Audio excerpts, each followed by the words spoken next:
Ramzan season అంటే అందరికీ ముందుగా నోరు ఊరిపోతుంది. ఎందుకంటే ముందుగా గుర్తొచ్చేది హలీం. హలీం ఫేమస్ ప్లేస్ ఎక్కడంటే అందరికీ తెలిసిందే పిస్తా హౌస్ అనేది. సో ఈరోజు హలీం తినడానికైతే వచ్చామండి పిస్తా హౌస్‌కి. ఫుల్ క్రౌడ్ ఉంది. అండ్ అలాగే ఇక్కడ చూస్తే హైజీనిక్‌గానే సర్వ్ చేస్తున్నారు.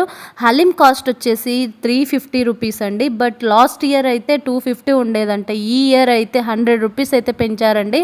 సో మేమైతే 2 తీసుకున్నాం. చూడగానే నోరు ఊరిపోతుంది. హలీం మీద వేసిన ఆ ఫ్రైడ్ ఆనియన్స్ అలాగే లెమన్ కూడా యాడ్ చేసుకొని తింటే అబ్బబ్బబ్బా మాటల్లో చెప్పలేము. మా బాబుకైతే బాగా నచ్చేసిందండి. వాడు తినేంత తిన్నాడు. తర్వాత నాకు ఇచ్చేసాడు. అలాగే అక్కడే టేస్ట్ చేయాలండి. ఎందుకంటే వేడివేడిగా తింటుంటే అద్దిరిపోతుంది.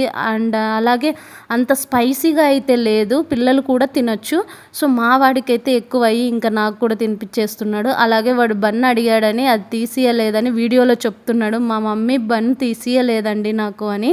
ఫైనల్గా ఇంటికైతే వస్తుంటే దారిలో వాటర్ మిలన్ అయితే కనిపించాయి. సో వాటర్ మిలన్స్ తీసుకొని ఇంటికైతే వచ్చేసాము.